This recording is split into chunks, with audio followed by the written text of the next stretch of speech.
Microfone ligado. Pronto. Bom dia. Estamos gravando a aula, então, a partir desse momento, tá, gente?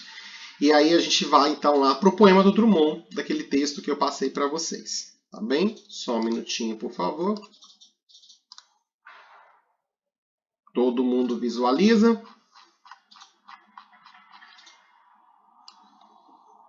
Esse foi o texto que eu deixei para vocês fazerem uma leitura. Deixa eu diminuir a minha câmera. Pronto, já está no mínimo. Tá? Então, a ideia é a gente pensar o problema. Qual que é o problema sobre o qual a gente vai conversar basicamente, né? Qual é a pergunta que a gente está tentando responder neste momento?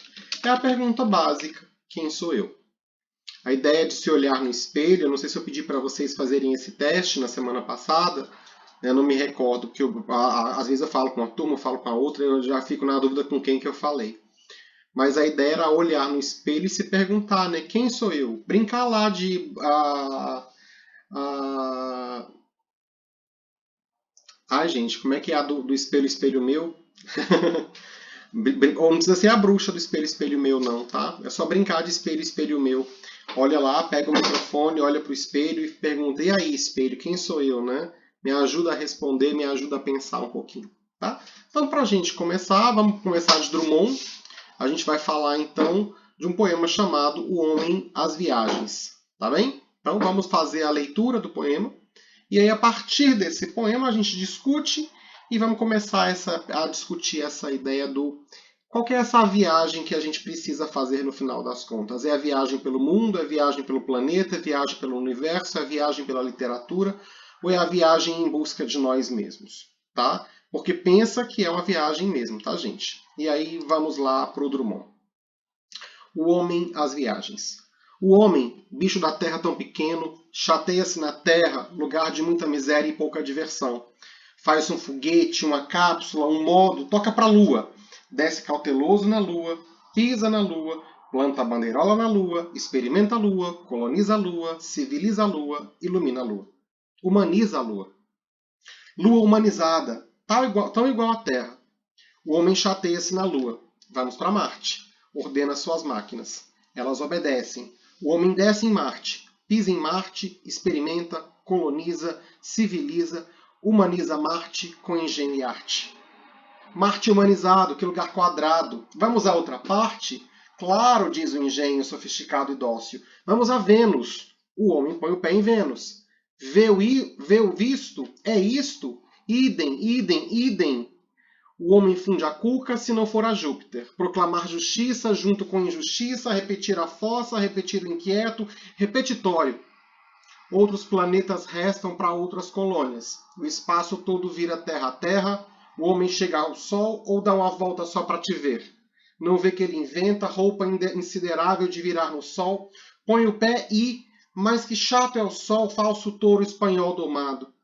Restam outros sistemas fora do solar a colonizar. Ao acabarem todos, só resta o homem, estará equipado a dificílima, dangerosíssima viagem de si a si mesmo.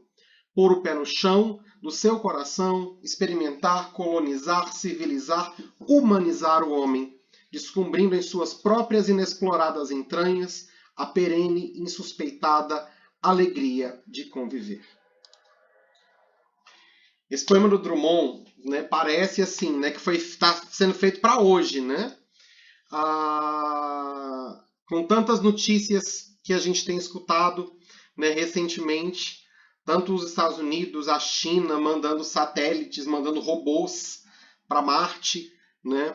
Literalmente a ideia de conquistar o universo, de expandir o universo, de entender o que é o universo, e a gente ainda deixa de fazer o básico, né? Que é entender e humanizar aquilo mesmo que a gente é. Né? A gente civiliza, a gente coloniza, a gente humaniza, a gente transforma os lugares em que a gente habita. Desde que o mundo é mundo, o mundo vai evoluindo de acordo com a vontade do homem. Né? A gente vai construindo as cidades, construindo pontes, a ciência, a tecnologia. O mundo vai acontecendo. né? E aí parece que a gente está cada vez mais vivendo um mundo mais robótico, mais robotizado, mais de inteligência artificial, e aí a gente esquece de civilizar, de cultivar, de cuidar daquilo que é o mais essencial, que é o próprio ser, né? As nossas entranhas inexploradas, como diria o Drummond, né? O que é isso? Que viagem é essa de si para si mesmo? Porque a gente pode estudar, a gente pode falar vários idiomas, a gente pode dominar várias ciências, a gente pode dominar várias tecnologias, a gente pode ser muito bom naquilo que a gente se pretende a ser no nosso trabalho, a gente pode viajar, explorar, conhecer o mundo todo, né? Mas será que isso é suficiente ou a gente precisa olhar para a gente mesmo e tentar entender aquilo que a gente é? Tá? Quem sou eu? Quem somos nós? Quem são vocês? O que a gente está fazendo aqui? Né? O que é importante para cada um de nós? Como é que, se eu morresse hoje, né, e eu chegasse em algum outro lugar, se existir de fato algum outro lugar, e alguém pedisse para eu falar da minha vida, para eu lhe fazer um relato da minha vida, da minha experiência enquanto ser humano vivo nesse planeta, o que eu ia contar? Eu fui feliz? Eu fiz as escolhas certas? Eu fiz escolhas erradas? Eu vou me arrepender? Eu vou estar bem? Né? Eu vou querer voltar para fazer um monte de coisa que eu não fiz? Será que eu vou ter direito de voltar? Será que eu não tenho? Né? O que eu preciso fazer? Como diria Sartre em um pedaço desse texto, lá na frente, no Se Todo Mundo Leu, a gente vai falar da liberdade, que nós estamos condenados a ser livres, a sermos livres, condenados a existir. A gente já está aqui nesse mundo. Lembra de eu falar com vocês da angústia? Pois é, o Heidegger vai chamar de alguma maneira a angústia de Dasein. Ou seja, o que é esse Dasein? Essa palavra em alemão, né, que significa ser aí, né? Literalmente, ser aí. Aonde? No mundo. Fui jogado no mundo. Não pedi para nascer. Não escolhi estar aqui. E eu estou aqui sabendo que a única certeza que eu tenho de fato é que eu vou morrer. O que eu faço? E aí o Sartre, né? Eu estou condenado à existência. Eu estou condenado a ser livre. Então a minha obrigação é viver. Né? Viver com a máxima intensidade, viver com a máxima alegria, viver e entender isso que a gente está vivendo, que a gente está se transformando, que a gente está buscando ser. Tá?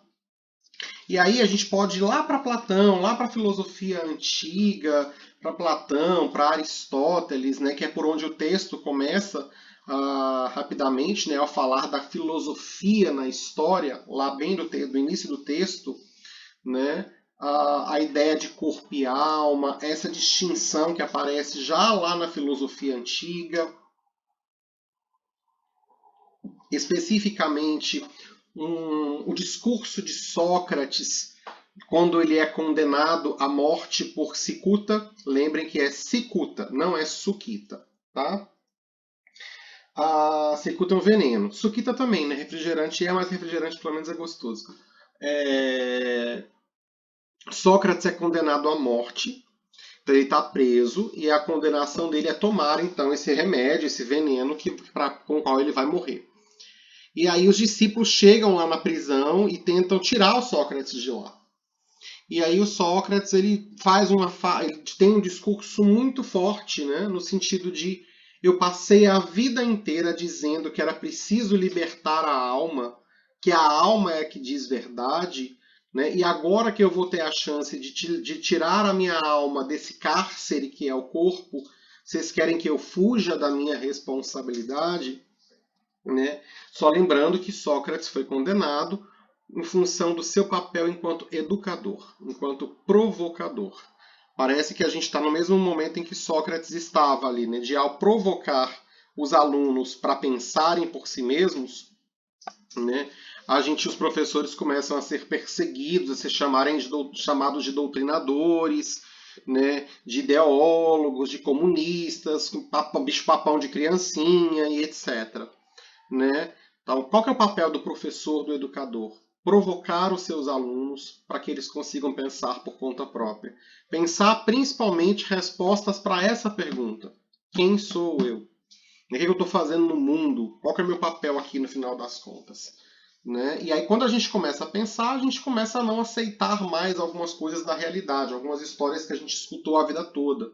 A gente começa a pensar, será que é isso mesmo? Será que não poderia ser diferente? Será que eu sou obrigado a aceitar simplesmente porque estão falando que é verdade?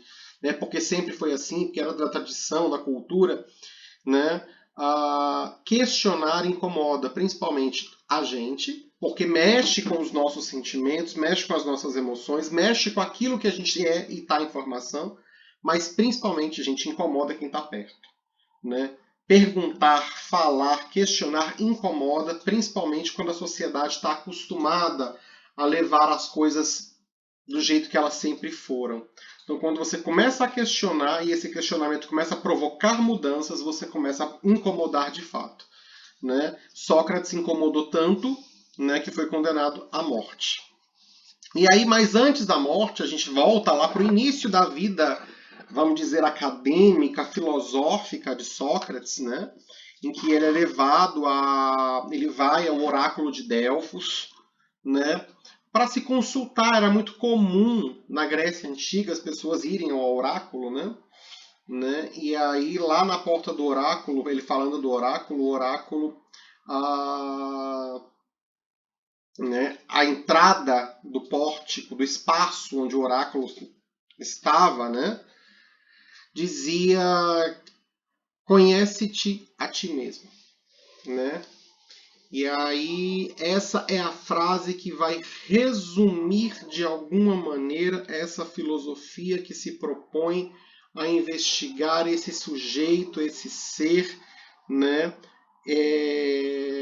Futuramente esse indivíduo, conhecer-se a si mesmo, olhar-se no espelho e ser capaz de dizer quem és, né? Quem tu és. Né? E nessa coisa do oráculo, né, Sócrates, que é tido como um homem mais inteligente, né, como um sábio, né? Você é sábio, Sócrates. E aí vem aquela famosa resposta de Sócrates que todo mundo já ouviu um dia. Eu, sábio, imagina, só sei que nada sei. Né? Ou seja, é por isso que eu sou filósofo, eu não sou sábio.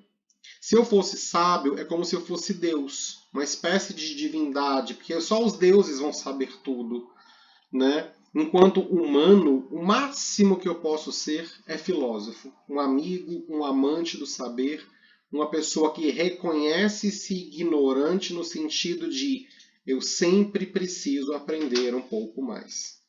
E aprender principalmente um pouco mais sobre mim mesmo, meu papel no mundo, as minhas ações, o que eu estou fazendo aqui e como é que eu posso contribuir com a vida, para o mundo, para a realidade.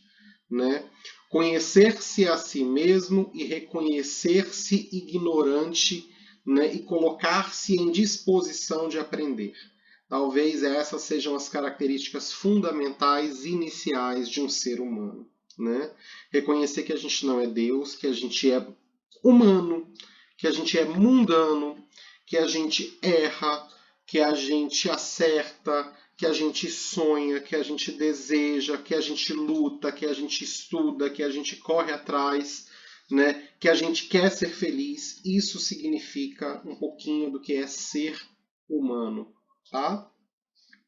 E aí vamos lá, quando a gente fala, por exemplo, quando Sócrates, Platão, Aristóteles vão falar da alma, né? Esse conceito que vai depois passar toda a filosofia de alguma maneira, a Idade Média, e ainda vai chegar até a psicologia, né? A estruturação da psicologia enquanto ciência, a nossa psique, em grego é a palavra que a gente traduz por alma. Né? O que é isso? O que caracteriza a gente? Porque a gente é corpo, mas a gente também é uma outra coisa. Que outra coisa é essa? Porque a gente é pensamento, a gente é desejo, a gente é razão, a gente é emoção. Como é que situa isso tudo? Porque a única coisa que a gente de fato está vendo da gente mesmo é o nosso corpo, é a nossa corporeidade, é a nossa existência física. Né? Mas será que a gente é só isso? Só matéria? Né? Ou será que tem alguma coisa? Se tem alma, ela fica onde? Fica no coração? Fica no cérebro? Fica no corpo inteiro? É uma aura? É uma coisa interna? Né? Quando o corpo morre e se putrefa, já que viestes do pó e ao pó voltarás, né? Que aí os bichos vão comer, vai sobrar mal os ossos, isso se você for bem conservado, né? Porque já passou da fase das múmias, então provavelmente não sobra nem os ossos daqui a pouco. O que sobra depois que morre? Se a alma separa, ela vai para onde? A alma estava onde antes, quando ela estava no nosso corpo? Será que realmente existe alma ou será que a gente é só corpo? Né? Será que a alma está no nosso coração? Porque a gente fala assim, você está no meu coração. Você está, sabe, essa metáfora de que as pessoas estão no nosso coração. Que a gente guarda as pessoas, as nossas emoções, os nossos desejos no coração. Ou será que a alma está no nosso cérebro, no nosso lugar de pensamento, nos nossos neurônios, etc.? Onde é que está isso? E aí, gente, o que é importante? É cuidar do corpo ou é cuidar da alma? É cuidar dos dois? Né? Já diziam os antigos gregos, né? Corpo são, mente sã. É preciso cuidar da saúde física e também cuidar da nossa mente, da nossa alma, da nossa estrutura psíquica, para que a gente consiga viver em equilíbrio, né? Porque é difícil você pensar em alguma coisa, você estruturar seus pensamentos, organizar sua vida intelectual e psíquica, se o seu corpo está doente, se está com dor, se está cansado, se está machucado, se está com febre, se está com fome. Então a gente tem necessidades físicas, fisiológicas, necessidades psíquicas, necessidades intelectuais, necessidades estéticas, necessidades eróticas. A gente tem um monte de necessidade para ser isso que a gente é, né? Como é que a gente lida com tudo isso, tá? Platão, por exemplo, lá na República, quando falava da educação, né, falava assim, como é que a gente educa as pessoas, né? A gente, por exemplo, a gente precisa educar o corpo e a alma. Então, para o corpo, ginástica, atividade física, né? Além de uma boa dieta equilibrada, uma boa alimentação, exercícios físicos para a gente cuidar do nosso corpo, para a gente fortalecer o nosso corpo. E para a alma, música e educação, poesia, filosofia. Né? A gente precisa principalmente da música e aí do papel estético, da poesia, das artes, para acalmar, né, um pouco da correria do nosso cérebro, da nossa inquietação, das nossas dúvidas. A gente precisa muito de arte. Acho que nesse momento, se não fosse a arte, se não fosse a música, se não fosse a poesia nessa pandemia toda, a gente ia estar todo mundo surtado. Né? Se a gente não estivesse assistindo filme, assistindo série, né? Ouvindo música, ia estar todo mundo mais surtado do que já está. Porque está todo mundo, né, no limite. Concordo plenamente, Fabi. Né? Tá todo mundo no limite extremo, porque assim, a gente basta pôr o pé na rua que a gente pode adoecer assim, né? Não precisa nem pôr o pé na rua, né? Porque mesmo quem estava em quarentena fechada, aconteceu situações de, né, pegar o Covid e passar mal. E aí, assim, uma doença que assusta, porque parece que você pega, e aí algumas pessoas pegam hoje, amanhã já morreu, você fica sem entender o que está acontecendo, e aí no Brasil já tem mais de 450 pessoas mortas em função disso, né? E aí, assim, a gente entendendo a necessidade de que precisaríamos de um lockdown, de uma quarentena mais rígida, mas ao mesmo tempo uma disputa política, ideológica, econômica em torno do vírus, né? E aí, se não é um pouco de arte e poesia, parece que a gente dá uma surtada. Então, gente, voltando, precisamos cuidar do corpo, fortalecer a nossa saúde física. Mas precisamos cuidar da nossa saúde psíquica, né? Cuidar da nossa ansiedade, cuidar das nossas emoções. Né? Imagina, gente, depois de quase 2 anos a gente trancado dentro de casa, fazendo aula à distância, aula pela internet, sem poder conversar pessoalmente com os nossos amigos, sem poder encontrar as pessoas que a gente gosta, sem poder abraçar, né? Sem poder fazer um monte de coisa. O nosso lado emocional está literalmente por um fio. Né? Então, Como é que a gente cuida disso? Porque o que é mais importante? E aí Sócrates, por exemplo, ele vai falar lá, né, que é da importância da alma. Porque os gregos, e aí não só Sócrates, eles vêm de uma religiosidade, de uma cultura que entendia que a alma era eterna. Né? Eles falavam da transmigração das almas. Transmigração é um termo que depois foi modificado por Allan Kardec e passou a ser chamado de reencarnação, por exemplo. Né? E aí o pessoal acreditava que a alma era eterna, então que o corpo era só um espaço onde a alma se assentava, né, que o corpo morria e que a alma era eterna. Se a alma é eterna, a alma de alguma maneira acumula conhecimento, acumula experiência. Então o que é mais importante? É o corpo ou é a alma? Né? Que aí depois Sócrates e Platão vão desenvolver uma teoria, que é uma teoria em que a gente pode pensar em termos de aparência e essência, né, como diria Aristóteles, depois mais especificamente com esses termos, ou o sensível e o inteligível, usando as palavras de Platão. Aquilo que a gente parece, que parece ser, e aquilo que é. Né? Quem aí já andou de avião é mais ou menos essa experiência, porque quando a gente está lá em cima no avião, e a gente olha pela janelinha, parece que tudo é muito pequenininho. Mas na verdade a gente sabe que é só uma ilusão de ótica. Mesma situação é o Sol. Quando a gente olha para o Sol, né, ao longo do dia, a gente vê o Sol se movimentando no céu. Né? Porque parece realmente que o Sol está se movimentando, mas na verdade quem está se movendo é a Terra. Aí o povo ainda fala que a Terra é plana. Ai, Jesus, misericórdia. Né? E aí a Terra é que está se movendo em torno do Sol. Né? Mas parece que a gente está vendo uma coisa e que não é. Né? As aparências enganam.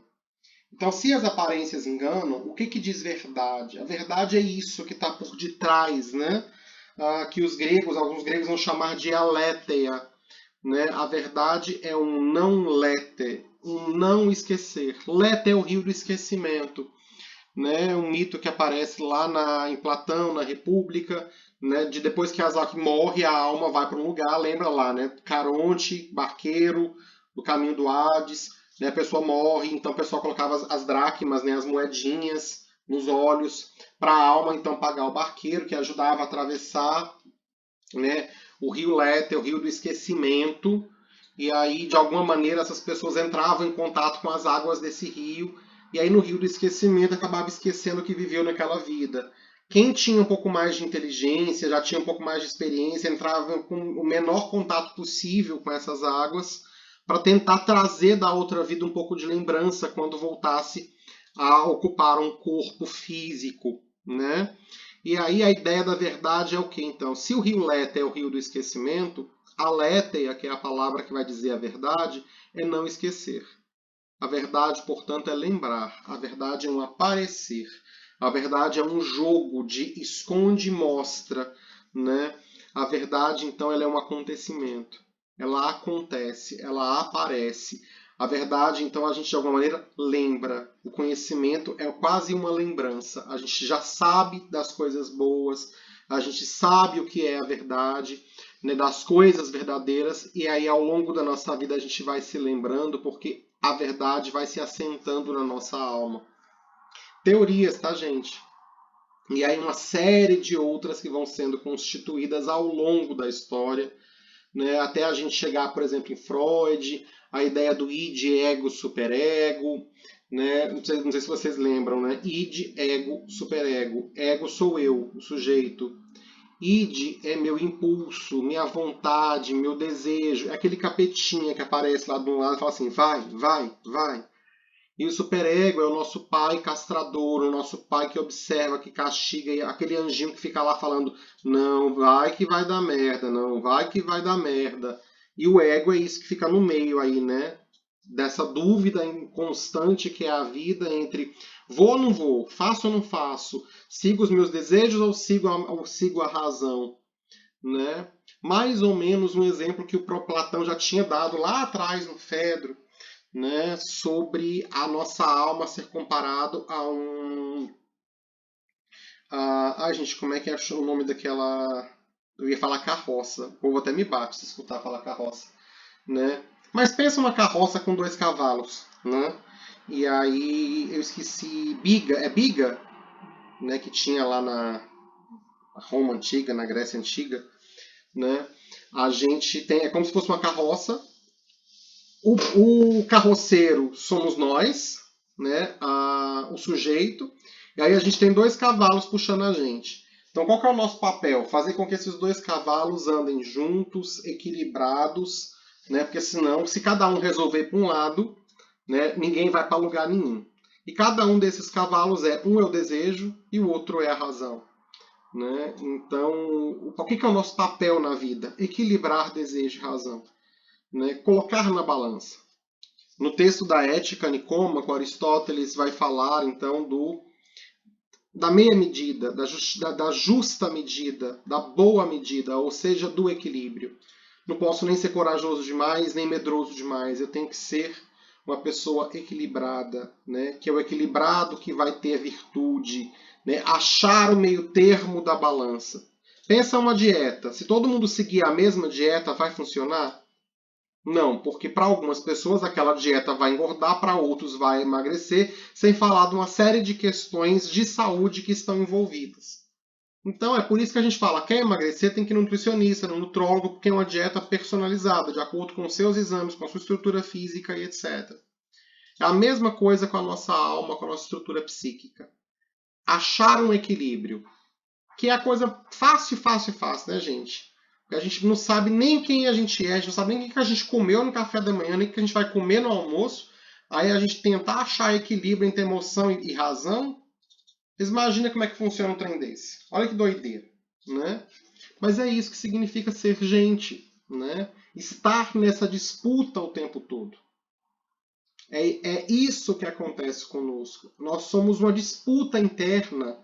E aí, por exemplo, será que a gente vai ficar nessa ideia maniqueísta de que ou eu sou bom ou eu sou mal, né? Gente de bem e bandido, né? Ou será que a gente precisa entender que todos nós temos possibilidade de fazer tudo, inclusive coisas boas, inclusive coisas más?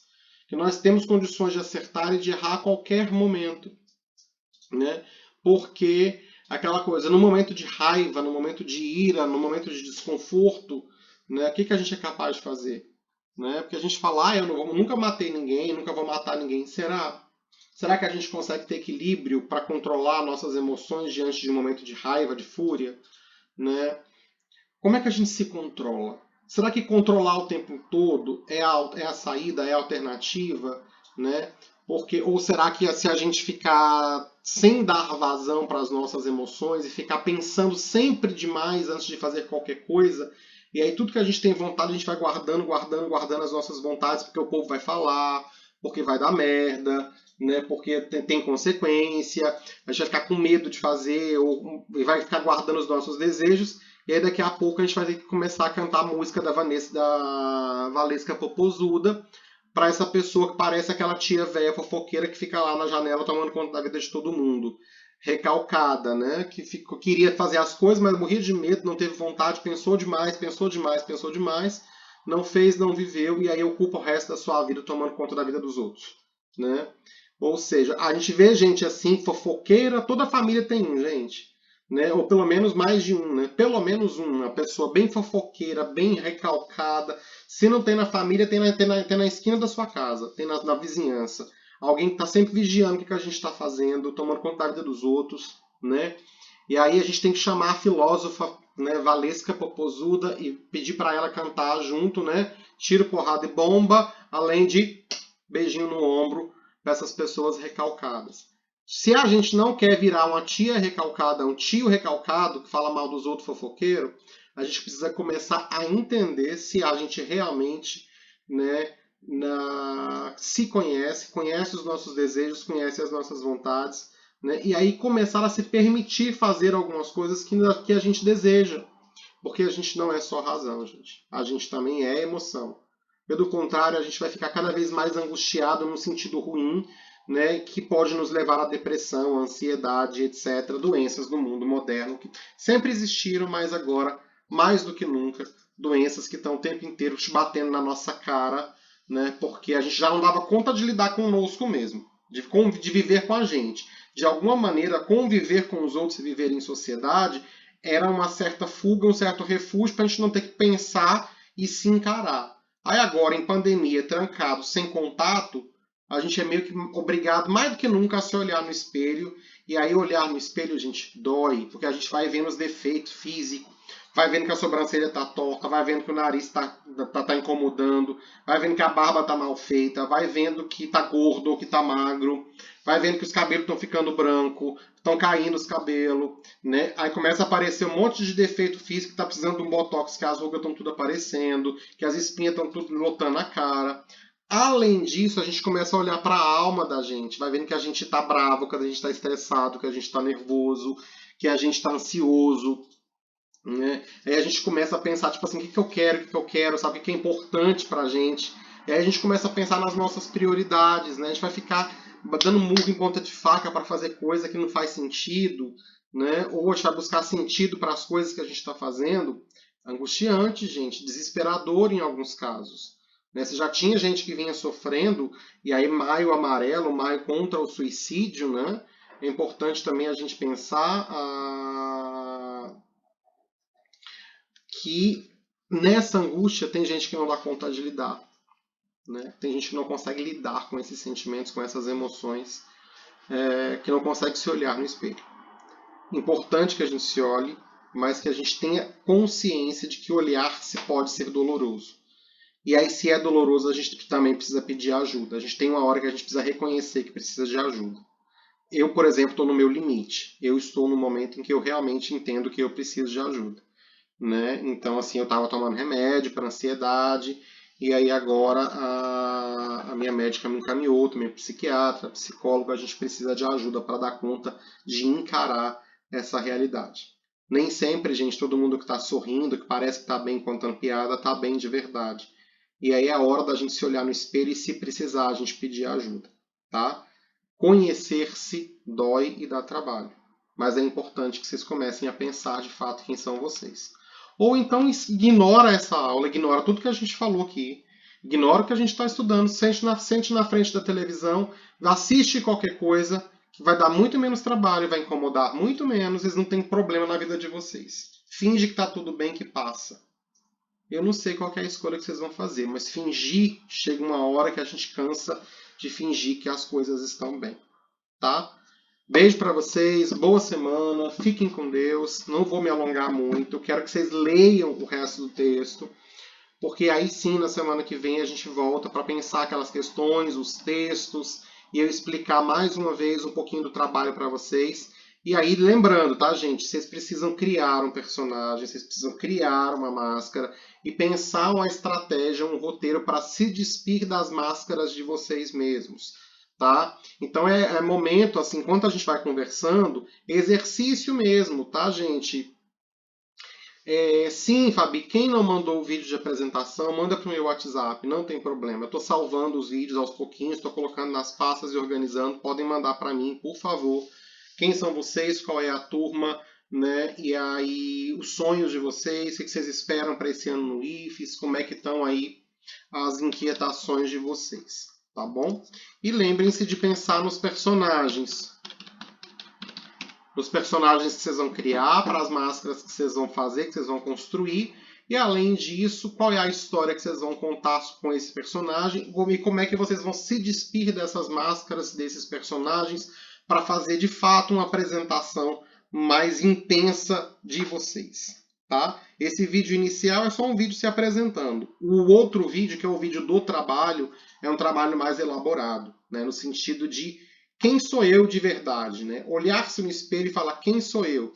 E aí já falei, pega o microfone, pega lá a escova de cabelo, vai para frente do espelho, espelho, espelho meu. Diga-me uma coisa, quem sou eu, né? O que eu sou? O que eu quero? Será que eu sou feliz? E aí vai brincando lá com o espelho, vai se fazendo essas perguntas e vai tentando responder, tá? Para ver se a gente consegue então fazer esse vídeo mais produzido, com um pouco mais de intensidade. E vão pensando nas máscaras, pesquisa lá no Google, pesquisa na internet os modelos de máscaras, como é que faz as máscaras e já comecem a organizar aí as máscaras de vocês, né? Porque em breve eu já volto com as datas para vocês entregarem e começar a estruturar isso.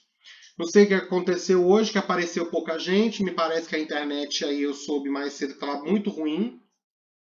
A professora Shirley mandou uma mensagem, porque a gente tem uma reunião hoje à tarde.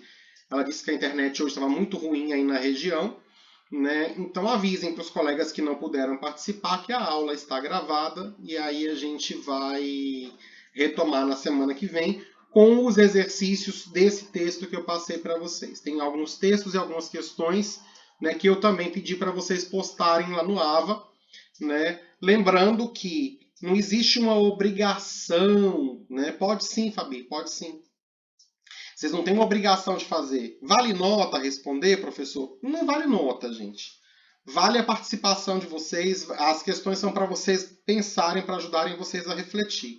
As notas a gente vai distribuir com o trabalho das máscaras, com os vídeos e conforme a participação. Vou chegar lá e vou ver quem é que fez. Lógico que quem fez está participando mais, né? Então a gente acaba pontuando mais a participação de quem está fazendo e etc. Tá bom? Beijo, boa semana para vocês. Fiquem com Deus, tá?